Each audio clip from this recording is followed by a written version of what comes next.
Hello, everyone, and welcome to another episode of CPAC Live. We have two great guests for you today, Congressman Eduardo Bolsonaro from Brazil and Dr. Larry Arnn from the great institution Hillsdale College.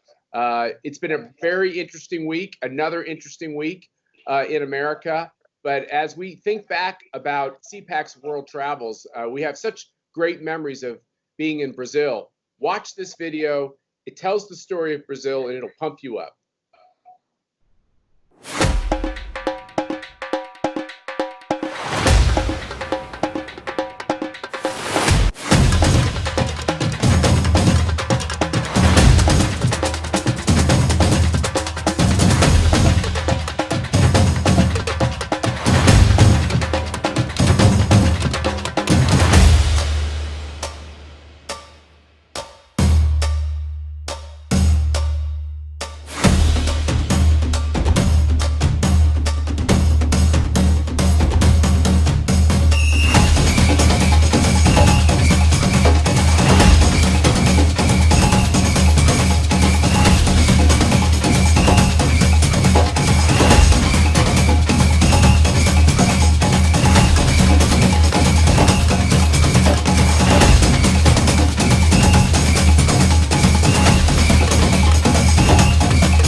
Okay, so I can attest that Brazilians actually do play a lot of soccer because our next guest took me through the streets of Sao Paulo and I saw people on bikes and skateboards, but everywhere, kids, adults were kicking around the soccer ball. Eduardo Bolsonaro, great to have you on CPAC Live. How are you, my friend? Very good. Thank you, Matt, to invite me. And I hope we have a great conversation here.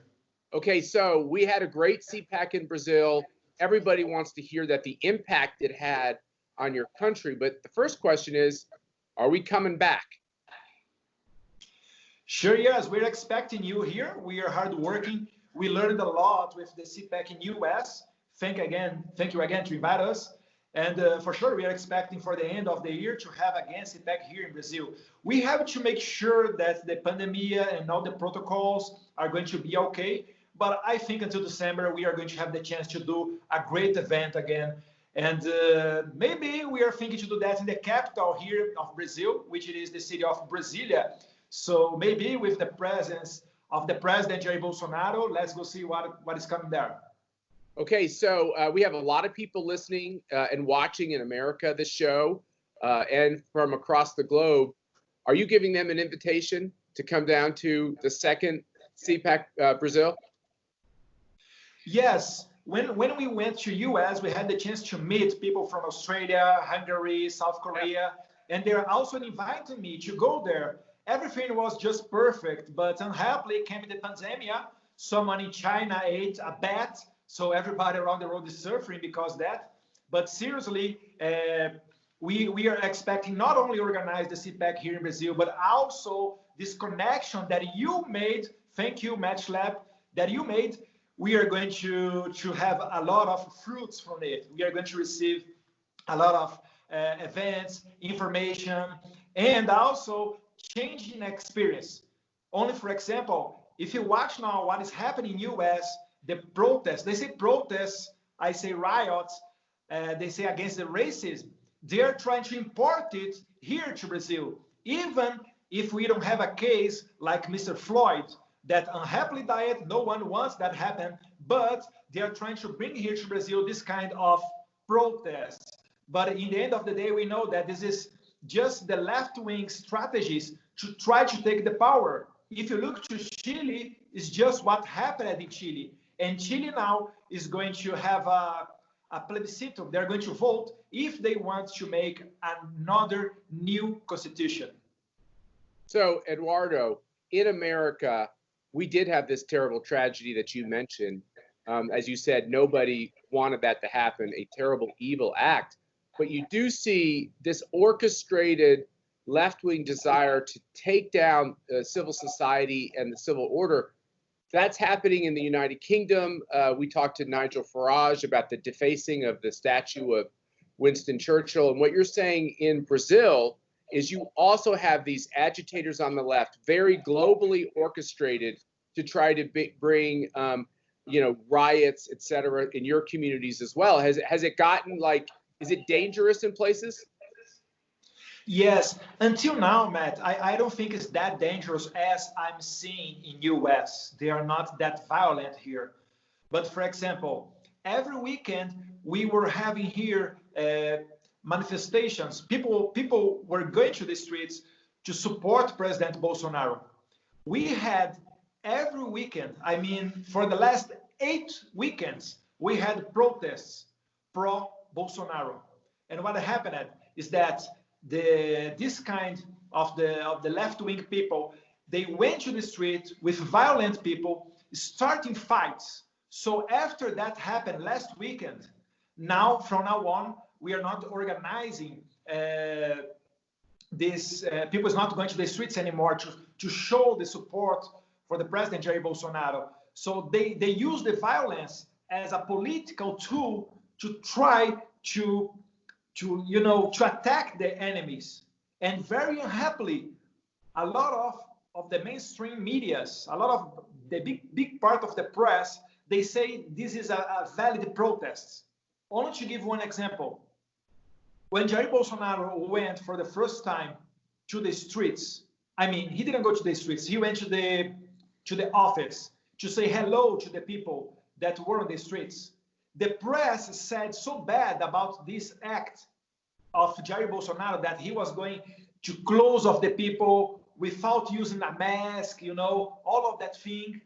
And then when you see guys wearing black t-shirts, Antifa guys, going to the streets without masks, the press don't say nothing about it. That's right. They just say that this is a democratic event, and this is not. It's clearly everybody's looking that they are using violence against people, like 3 guys trying to punch 1 guy alone. They are very... What we've had here is every time President Trump tries to do anything, for instance, when he visited the church, they're criticizing him for, not only not wearing a mask, et cetera, but they actually criticized him for trying to clear out the rioters right near the White House because it was a security problem. When you had all the major large American cities riddled with protesters, they really weren't protesters. In some cases, they really were rioters occupying cities, occupying streets. There was no talk of a virus. Now, President is talking about having his rallies again. His first rally is going to be in Oklahoma. He's going to go to Florida. Now, every headline of every newspaper, every television show is Donald Trump is going to kill us because he is going to cause an outbreak of the virus. It's like, did you know that the virus only gets spread by people who are conservative? I didn't realize this. It's weird. We make the same joke here. And sometimes when I share some videos from US, I write, happen US, happen in Brazil. So it's the same things, the same story. So I think we have to change the experience and trying to also have strategies, learn one with each other. It doesn't happen because it's very sad. When you see a teenager getting attacked by 5 or 6 guys at the same time, man, my blood gets hot. Yeah. And I want to go there. And it's a very sad situation. But we have to somehow fix it and don't give the chance to they show or try to show in the press that they are victims. No, they are the riots. In Brazil, let me ask you this question on the shutting down the economy. Did you all shut down all your churches too? Yes. And sometimes when the churches are making video lives, with the people, we had cases here in Brazil that cops get into the church to stop with the live transmission. Like it's just insane. Like 3-4 people together and they can't pray, they can't talk about God. So, but it happens, Matt. To be honest, in some states, it's not everywhere that is happening. Here in Brazil, early in the beginning of the pandemic, the Supreme Court of Brazil said that who has the power to say about the conditions of the quarantine, if you are going to have a lockdown or not, are the governors and the mayors of the city. So President Jair Bolsonaro, he can't do much things about it. He can do things about the health ministry, about the chloroquine, the hydroxychloroquine, but about these things, he can't do that. But you see that people is getting revolted. They are not liking it. And for sure, they are going to have a very, very strong answer in next elections. How is the relationship from your point of view between your government, your father, and President Trump? Is there promise on the trade front? Are our two countries collaborating in positive ways? Sure, yes, Matt. For over 20 years here in Brazil, we stopped it with our aerospatial program. Is that right? Aerospatial program. You know, like you have NASA here, there in the US. Okay, over 20. The space program. Space program, thank you. But now we approved in the Congress after Mr. Trump and Mr. Bolsonaro signed in March of last year a new international agreement between US and Brazil. Now we have our program back again. And I think next year we are going to start with the launchings. Just to give you one example, we started again the CEO forums. We are almost in the end to get a program called the Trusted Trader, which will get easier for Brazilians and Americans to do trades again with less bureaucracy. You have a lot of programs that are going on, and you have a great ambassador, by the way, here in Brazil, Mr. Matt Schlapp, very nice and very smart guy. So this is the thing that were necessary, because for over, I guess, the last 20 years during the Labour Party government, US wasn't a priority for Brazil. Priority was Venezuela, Cuba, China, you know, communist countries, and now we are enjoying this new relationship between both countries. Well, that's great, and we wish you the best, Eduardo Bolsonaro. You're a wonderful friend. We love collaborating on CPAC with you. We're excited to get back down to Brazil. You should know that we're going to hit the road again. Our CPAC schedule is up on our website. We're going to travel around the country, and we're going to fight hard in the election that's coming up in November here. We think it's awfully important that Donald Trump gets reelected, and it's been great to work with the people of Brazil, and we thank you for being on CPAC Live today. Thank you, Matt, and thank you, Zach, and all the guys that are helping us here to build our culture, to build our institute here, and we want to bring the things that you have in US, like Heritage Foundation, NRA, Leadership Institute, CPAC, and everything that you have to fight back here against communism. So thank you. Okay, there's no fire here, don't worry. We're going to be right back to CPAC Live after this short video. And every other attempt by the hard left to stop people from challenging ridiculous and dangerous ideas. These ideas are dangerous. Instead, we believe in free speech, including online and including on campus. It's our great honor to have on CPAC Live now Dr. Larry Arnn. Dr. Arnn, how are you today? I'm very well, Matt. How are you doing? I'm doing great. Thank you for saving CPAC. Well, that's a very kind thing to say. We just had Eduardo Bolsonaro on the show from Brazil, and when something is good, it starts to spread, and it's CPAC is spreading all over the globe, which we're very proud about. Great, yeah.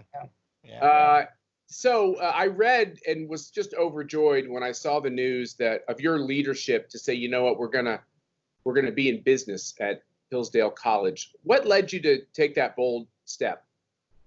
Well, I was asked by somebody powerful in politics. He said, "Are you thinking about having school in the fall?" And I said, "No." And he said, "You're not thinking about it?" And I said, "No, it's on the schedule. We're just going to do it. It's what we do, right?" And college, you know, there's a couple of things to know. One of them is higher education, if it's serious, is much better when everybody's present. John Henry Newman says in The Idea of a University, a very great book of the 19th century, he says, if you had to get rid of the faculty or the community among the students, you'd get rid of the faculty because they learn together and they love each other and they become friends, right? And it takes friendship to study the best things. College itself, that word means partnership. So yeah, there's an urgent need to come back. And now it's not hard to figure out, this disease is not dangerous to the young. I mean, it's dangerous to everybody, but it's very tiny amount dangerous to young people. And then it's a lot in a college, you can't really isolate the students. It's not the purpose. The purpose is for them to get together. And so it's so you don't have to. You have to isolate the vulnerable, and which is what our national strategy should be, I think. It kind of sounds to me like you're using common sense in the rational brain God gave you, which is so refreshing. I have 5 daughters, and this has been really, I don't fault the teachers and the administrators, but it's been a rather miserable experience for each one of them. This idea of being in your house and, they're scared when they do watch TV. They're told they're going to get sick. They're possibly going to die. They're going to make their grandparents sick. They're going to make their friends sick. So it's a dire time. But I will tell you, my oldest went online and took one of your courses. And so at the same time that society is probably overly panicked about a virus, you're offering solutions in a lot of ways, which is not only are you going to be open for business, you're also are taking advantage of technology, and you're impacting more kids than you know. Yeah, thank you. There some millions of people take our online courses, and it's growing, and we're proud about that. And we think first of all, we hope that everything that radiates from the college is a product of the activity of knowledge that proceeds on the college campus. And it does, and that makes us probably, it should, we're confident of it, it doesn't make us better teachers. So that activity is precious, and lots of things can be done great online. At the best, you can't do it online. You need to be around. You need to happen across each other. You need, to see and feel each other. So you got to have that. But the most important thing I think that happened at Hillsdale, because morale is good at Hillsdale College, and good from afar with the students, but they were pleased. A lot of them have written me that we were urgently working to get them back, because that tells them we think this is valuable. And then I tried to give them something to do. I said, you're young. These are the years. People think college students are not busy. They're busy, really busy. They live out of day planners. But especially what they're busy doing is preparing themselves for their lives. And they have these few precious years when they're mature enough to do it, and they're not yet working, and they have energy and curiosity abounding. It's so important not to waste any of that time. And, it just, so that's what it is, and you got to do it. So I've been thinking a lot about, I was a liberal arts major, and as my kids are getting older, a lot of people look at the rot that, goes over as a college experience and education in a lot of institutions, a lot of the radicalized thinking that's being injected into these kids. And you see a lot of young people who are misdirected and grabbing onto socialism. They don't understand America's founding. Do you just look at it like you'll do the right things at your institution? You'll try to impact as many kids as possible. We interact with a lot of kids at CPAC. Obviously, our audiences are 50% college and high school kids. Are we doing enough? Are we losing the young people? Or do you feel hopeful? Well, young people, they're people. And how did you form or I form political opinions? With me, it started when I read Plato's Republic. That was written, 2,500 years ago. It's one of the greatest books ever written. And it just turned my life upside down. And I wasn't thinking about anything, conservative versus liberal. to the extent I had opinions about that, I was kind of liberal. I mean, I wasn't crazy, but some. And what happened? I began to understand that things are real and that you should try to figure them out. Like my answer to the political question was, I just learned what they teach in college. My answer was, nobody has a right to say anything, for anybody else. But also, for some reason, that turns into the government should be bigger. That was the way I was a liberal. Well, what is the question that arises in the first book of Plato's Republic? Plato's brothers are the main interlocutors of Plato's teacher, Socrates, and he is showing them how to think. And they want to know what justice is, Socrates. And I would say, in the class, I was disruptive. I said, nobody has a right to say what that is. And my teacher, Jeffrey Wallen, lives in Washington, D.C. today, a friend of mine. He just kicked my tail. He said, aren't you curious what it might be? You think it's just whatever somebody thinks it is. Don't you see? That means it isn't anything. It doesn't have a reality outside opinions, right? And so that just, I followed him back the day he conquered me, which took about, I'm ashamed to admit, 4 or 5 class periods. I followed him back to his office and said, I'm going to go to graduate school. And he said, no, he said, you're going to go to law school. Everybody knows that. You're in some good ones. And I said, I am, but I want to know more of this.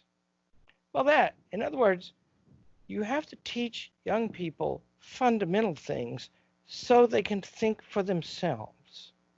Like I myself, we don't recruit about anybody being conservative or not conservative. We don't demand that of anybody here. If a kid walks up to me and says, I want to come to Hillsdale College, I'm a conservative, I always say the same thing. I said, what's that?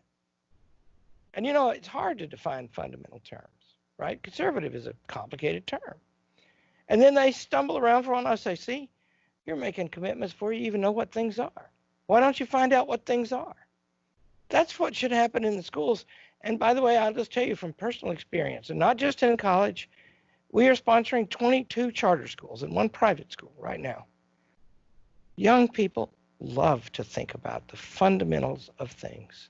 That's what they want to know, because those are the things that will be useful to them for the rest of their lives. So we're failing really in 2 ways if you look at American higher education. Many of us who are in the private economy almost just want our kids to learn almost like a trade or a vocation, or just learn engineering, learn something that's practical. Because when it comes to these questions of moral philosophy, so many of the people that are teaching in these areas they're bereft of truth, and they're not the teacher that you had, that you just referenced. So, but if you do that, you don't form the character of the individual, right? If it's just math and science. So we got to marry 2. Is that right? You might. Yeah. Practical things. Well, and see, how does the character comes from a Greek word that means etch or engrave. And Aristotle in the Ethics, a very beautiful book, he explains how that human freedom is located in that exercise of forming character, because you form your own. You form your own by making choices. And the hard choices are especially useful. And the reason they're hard is that there's something you want, or something you're pressed to do, or something you think you need, and there's a little voice inside of you that's sitting in judgment on your choices. And that officer who killed George Floyd, I mean, there's going to be a trial of that officer, and that's good, and we'd be wrong to make up our minds before the trial. But I guarantee you, I don't know the man, I can't remember his name right now, I guarantee you he is searching his conscience right now. And because he's got one, because he's a human being, right? And only the most vicious people ever overcome that. And Aristotle says your character is formed in this process of making these choices. Do you listen to that voice? And if you do, you'll grow more virtuous. And if you don't, you'll grow more vicious. Now, the ethics itself then, that Aristotle's Nicomachean Ethics, one of the greatest books ever written, which I am honored to teach here regularly. What it is an example how to do it. You don't tell them what choices to make. Those depend on circumstances and lots of stuff. You tell them what the problem is. You've got to figure out the right thing to do amidst a welter of pressures, right? And then they do the work. You know, I can just tell you an experience I have. It's sublime. When I teach that book, classes are crowded, right? And people, and because this is a little college and because it's a real college, everything we say in that class and everything that we say in every other class, everybody says, gets all over the campus. So everybody thinks I know what the word good means. And I'm always challenged. That's the first question in philosophy. What is it for a thing to be good? And so in the dining hall, my favorite sport is eating in the dining hall with the students, because it's just a hoot. It's just the greatest thing in the world. And they'll always say something is good. Why are you doing that? Ask 2 or 3 questions, they'll say one way or another, it's good. What is it for a thing to be good? They all know I'm going to ask them that. They still don't see it coming. And then they repeat Aristotle's answer to that, because everybody knows it, right? Because a lot of us talk about it all the time. Well, then when they do that, I disagree with that, you know, and they go, oh, you know, and then it becomes fun, see, because we all want to know what the good is. Of course we do. And what's wrong with higher education today is it begins by excluding that question. Either you can't know, or just the spirit of this age is the whole definition of them, and we suppress them and put them to sleep by doing that. It's the worst thing in the world. Let me ask you one final question as we let you get back to your arduous duties. America itself is under real trial and under attack in almost every corner of the globe, but in our own streets. Do you think people have young people, radicalized people that are on the political left, do you really think they have a hatred for America? They think America is bad? Are they confused? Could you give us some clarity while we turn on our TV sets and see these upsetting images? The word wisdom in Aristotle means something specific. It means the accumulation of knowledge through thinking about the highest things. That's why we associate wisdom with age. It takes time. So, you know, and it depends on how you live your life. So, of course, young people, anybody, immature, me when I was 25, right? You can't fully be responsible for what you think at that age because you haven't had time. And what we're doing is we're taking these young people, and now these old professors, by the way, who are depriving the young of the question of the good, right? That is a crime, and they are responsible for that crime. They're mature now, and it means that they have not listened to the voice the way they should. So the young, I think they're confused, probably.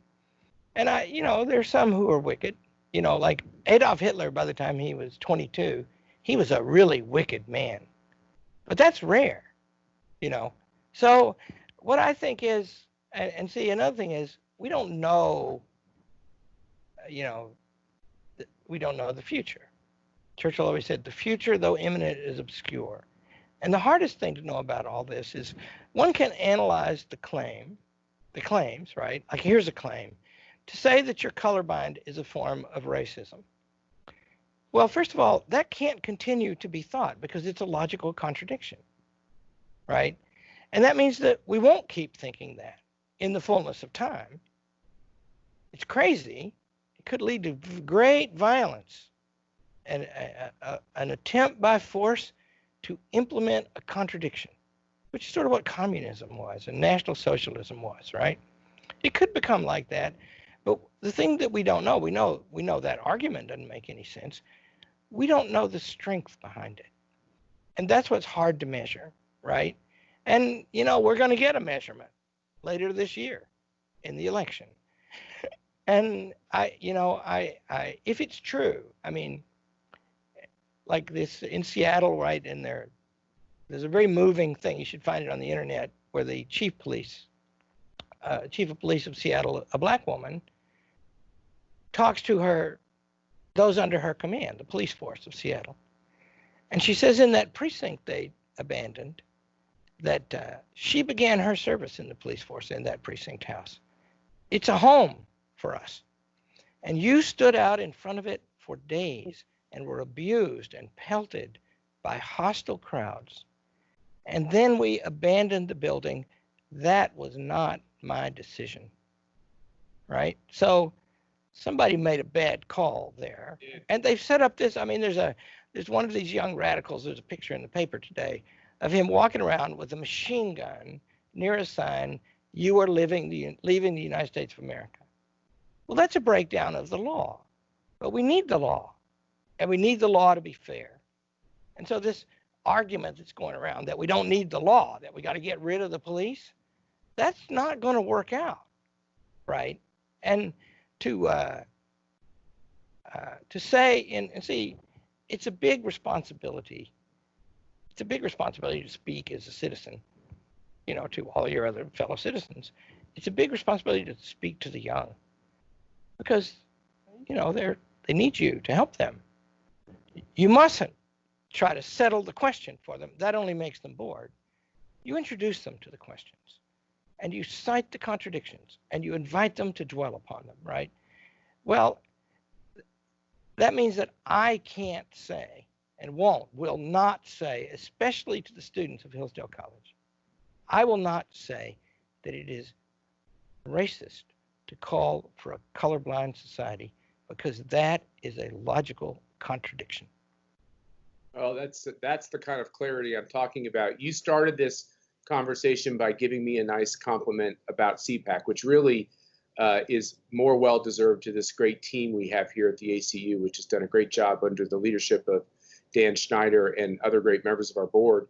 But I want to return the compliment and say thank you, because the world is crying out for leadership.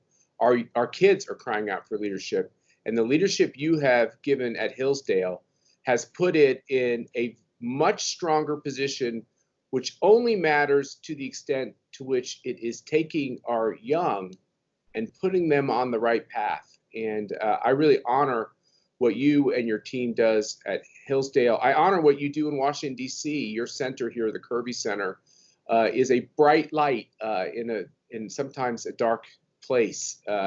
And so thank you for being with us at CPAC Live. Thank you for the time you've taken to be at CPAC and hang out with especially the students here. And keep up the good work, sir. Thank you, Matt. You too. Very great to be with you. Great to have you on CPAC Live. Thank you, everybody, for watching. We have a great show coming up next with the fantastic Benjamin Watson, who's going to be talking to us about fatherhood. Have a great day, and thanks for tuning in.